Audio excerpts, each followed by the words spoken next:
শিল্প কারখানা পরিচালনায় মানা হচ্ছে না নিয়ম নীতি, দুর্ঘটনা রোধে স্থায়ী ব্যবস্থা নেওয়ার পরামর্শ।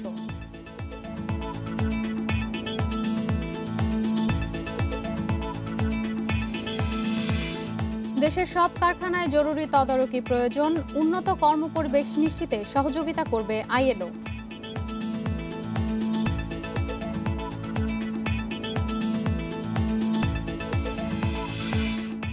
মেধাস্বত্ব সুবিধা পেতে ডব্লিউটিওর সঙ্গে আলোচনার প্রয়োজন, যৌক্তিক অবস্থান তুলে ধরার পরামর্শ বিশ্লেষকদের।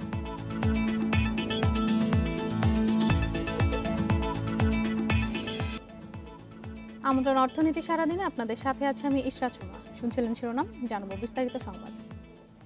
দেশে শিল্প কারখানা স্থাপন এবং পরিচালনায় মানা হচ্ছে না কোনো ধরনের নিয়ম নীতি। তদারকির দায়িত্বে থাকা কলকারখানা ও প্রতিষ্ঠান পরিদর্শন অধিদপ্তরের নেই কোনো কার্যকর ভূমিকা।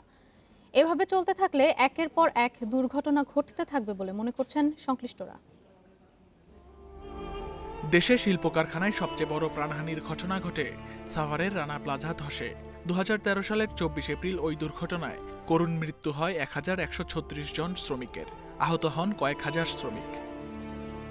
অগ্নিকাণ্ডের ঘটনায় বিভিন্ন সময় কারখানাগুলোতে হাজার হাজার কোটি টাকার আর্থিক ক্ষতি হয়েছে, সেই সঙ্গে করুণ প্রাণহানি।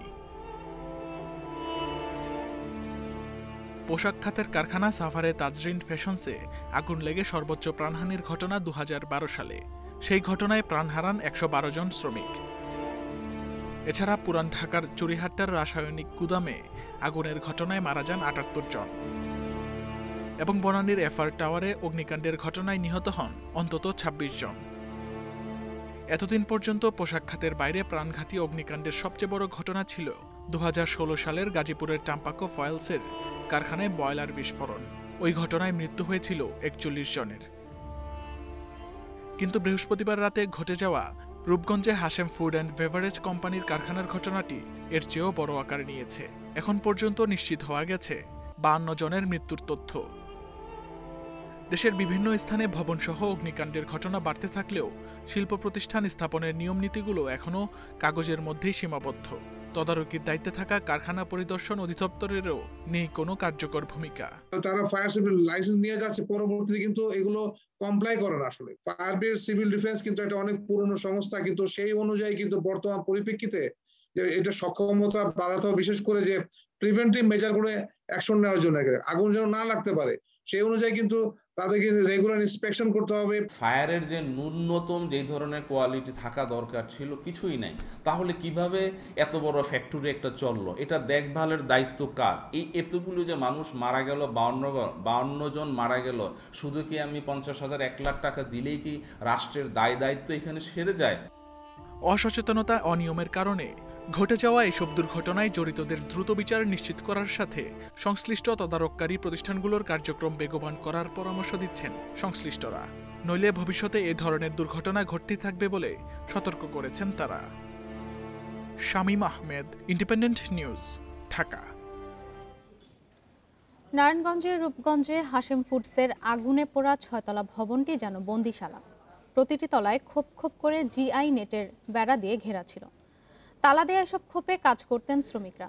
অনুসন্ধানে জানা গেছে, আগুন লাগার পর কারখানার ব্যবস্থাপক মাহবুব শ্রমিকদের বের হতে বাধা দেন। ফায়ার সার্ভিস কর্মকর্তারা জানান, কারখানায় ছিল না পর্যাপ্ত সিঁড়ি এবং আগুন নেভানোর ব্যবস্থাও। আগুনে ছেয়ে গেছে ভবনের নিচের তলা, তাই সিঁড়ি দিয়ে নামার উপায় নেই। এমন মুহূর্তে সহকর্মীদের জীবন বাঁচাতে ফর্কলিফট নিয়ে এগিয়ে আসেন চালক। 2 ও 3 তলা থেকে লাফিয়ে আগুন থেকে বাঁচার চেষ্টা শ্রমিকদের। 2 ও 3 তলায় কাজ করা শ্রমিকদের একটি অংশ পাশের ভবনের সংযোগ সিঁড়ি দিয়েও নেমে যান। কিছু শ্রমিক ভবনের পূর্ব দিক দিয়ে লাফিয়ে বাঁচার চেষ্টা করেন, তবে আটকা পড়েন 4 ও 5 তলার শ্রমিক ও কর্মকর্তারা। অনুসন্ধানে জানা গেছে, শ্রমিকরা বের হতে চাইলে বাধা দেন সেকশন ম্যানেজার মাহবুব। আগুন ও ধোঁয়া ছড়িয়ে পড়লে শ্রমিকরা নিচে নামতে পারেননি, উপরেও উঠতে পারেননি, ফলে পুড়ে মরতে হয় অনেককে। আগুনে পুড়ে মারা যান সেকশন ম্যানেজার মাহবুবও। পোড়া ভবন ঘুরে দেখা যায় প্রতিটি তলা নানা ভাগে বিভক্ত এবং আটকানো নেটের বেড়া দিয়ে। রয়েছে তালাও। ফায়ার সার্ভিস কর্মকর্তাদের ধারণা, শ্রমিকদের চলাচল নিয়ন্ত্রণে এমন ব্যবস্থা করা হয়েছে। কম্পার্টমেন্ট ছিল অনেক বেশি, তো যেটা আগুনের কারণে অনেক সময় ওয়াল ভেঙে গেছে বা যদি কোথাও কাটা ওই যে ওইরকম তারের যদি কিছু জিআই তারের নেট জাতীয় জিনিসও থাকে, এগুলো অনেক ক্ষেত্রে পুড়ে গেছে। তো কোনো কোনো ক্ষেত্রে বোঝা গেছে যে এগুলো যে কম্পার্টমেন্ট টু কম্পার্টমেন্ট একটা ইয়ার মতো ছিল আর কি। বিশাল এই ভবনের প্রতিটি তলা 34,000 স্কোয়ার ফিটের, অথচ চলাচলের জন্য মাত্র 2টি সিঁড়ি। ফ্লোরগুলো ধোঁয়ায় ছেয়ে গেলে শ্রমিকরা সিঁড়ির পথ খুঁজে পাননি। নিচের তলায় আগুন নেভানোর একটা পানির পাইপ দেখা গেলেও পাম্প ছিল কিনা নিশ্চিত নয় ফায়ার সার্ভিস। অকুপেন্সি লোড অনুযায়ী সিঁড়ি অপ্রতুল ছিল বলে মনে হয় আমাদের। আগুন নিভানোর মতো যে আমাদের হুস পাইপ নিচে আমরা দেখেছি 2-1টা, তো এগুলো আসলে কার্যকরী ছিল কিনা যথেষ্ট সন্দেহ আছে। ফায়ার সার্ভিস বলছে ভবনটি ব্যবহারে কোনো শৃঙ্খলা ছিল না। নিচের ও উপরের তলায় ছিল গুদাম আর মাঝের তলায় কারখানা। নিচের তলায় গুদামে আগুন লাগায় তা দ্রুত ছড়িয়ে পড়ে এবং শ্রমিকদের বের হওয়ার পথ বন্ধ হয়ে যায়।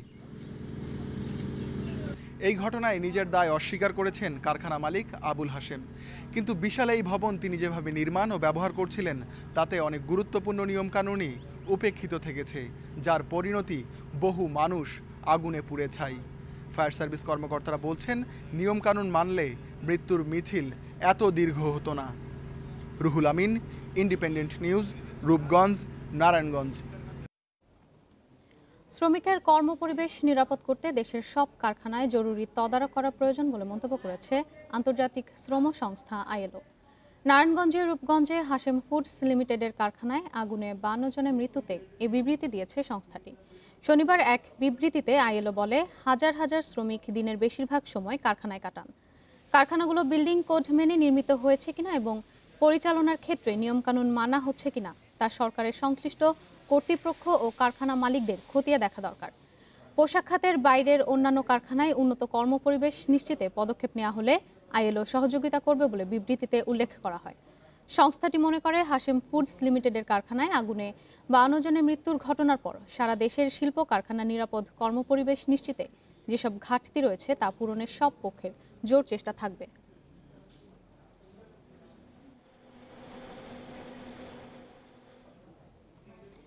স্বল্পোন্নত দেশ থেকে উত্তরণের পর মেধাস্বত্ব সুবিধা পেতে ডব্লিউটিওর সাথে আলোচনা প্রয়োজন। এজন্য যৌক্তিক অবস্থান তুলে ধরার পরামর্শ দিচ্ছেন এসডিজি বাস্তবায়নে নাগরিক প্ল্যাটফর্মের আহ্বায়ক দেবপ্রিয় ভট্টাচার্য। সকালে এক ভার্চুয়াল সংবাদ সম্মেলনে এই পরামর্শ দেন তিনি। স্বল্পোন্নত থেকে 2024 সালে উন্নয়নশীল দেশের পথে যাত্রা শুরু করবে বাংলাদেশ। এতে স্বল্পোন্নত হিসেবে এতদিন পাওয়া অনেক বাণিজ্য সুবিধা আর থাকবে না।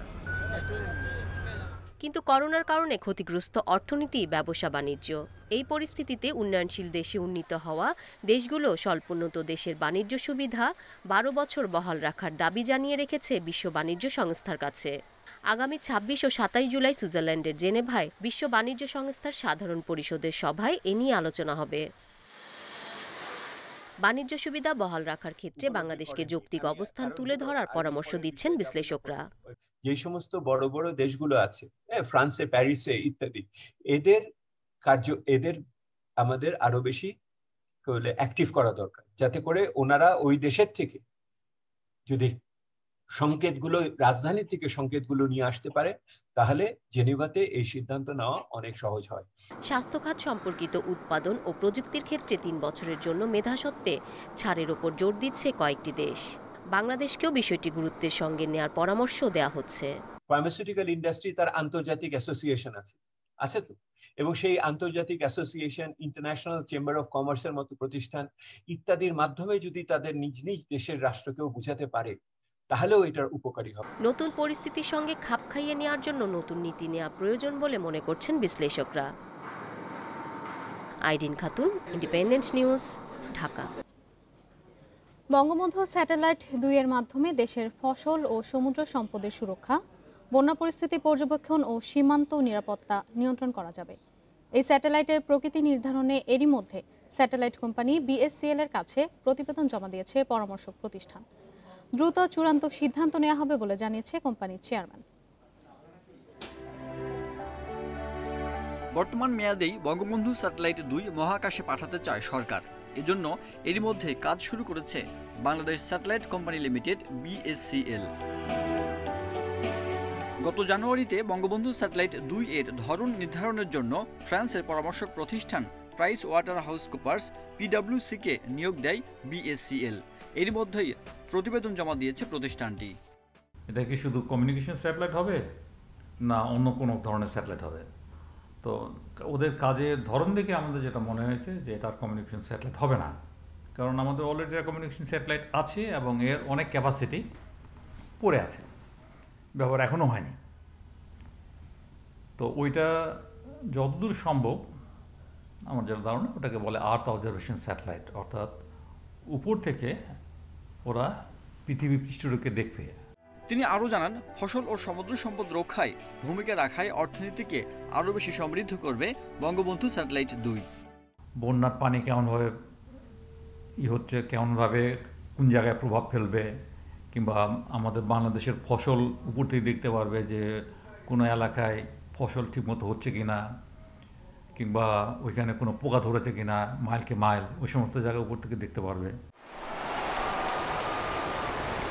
2018 সালের 12 মে বঙ্গবন্ধু স্যাটেলাইট 1 মহাকাশে উৎক্ষেপণের মাধ্যমে বিশ্বের 57তম দেশ হিসেবে স্যাটেলাইটের মালিক হয় বাংলাদেশ, যার মাধ্যমে বর্তমানে দেশের সবগুলো টেলিভিশন সম্প্রচার করা হচ্ছে। Sajjad Hossain, independent News, Dhaka. এবারে সপ্তাহে শেয়ার বাজারের খবর। কঠোর লকডাউনের মধ্যেও ইতিবাচক ধারা দেশে 2 শেয়ার বাজারে। বিদায়ী সপ্তাহে মূল্যসূচক ও লেনদেন দুটোরই উত্থান হয়েছে ঢাকা স্টক এক্সচেঞ্জে। এ সময় ডিএসইতে দর বেড়েছে 60 ভাগ কোম্পানি শেয়ারের এবং সপ্তাহ জুড়ে বাজার মূলধন বেড়েছে প্রায় 3000 কোটি টাকা।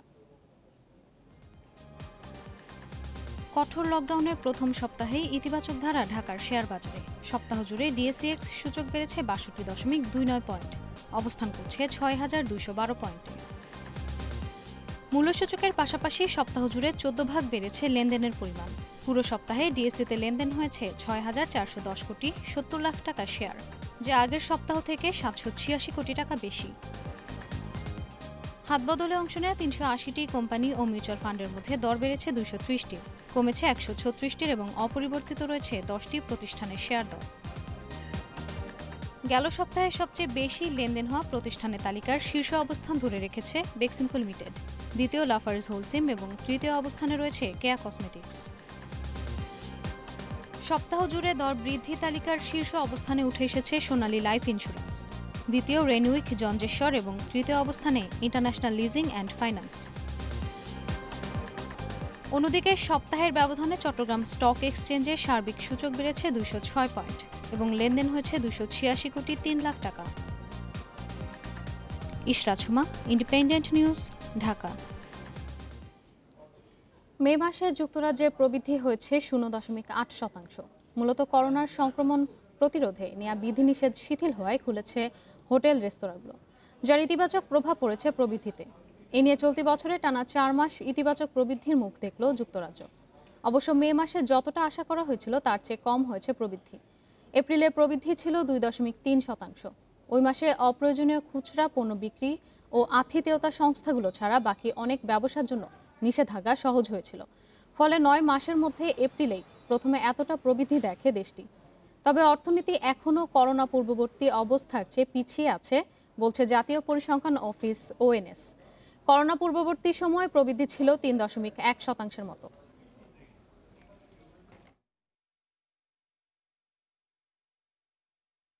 এই ছিল আজকের অর্থনীতি সারাদিনে। ইন্ডিপেন্ডেন্ট টেলিভিশনের সব খবর আরও জানতে চোখ রাখুন ফেসবুক, ইউটিউব এবং টুইটারে। আমন্ত্রণ আমাদের পরের আয়োজনে।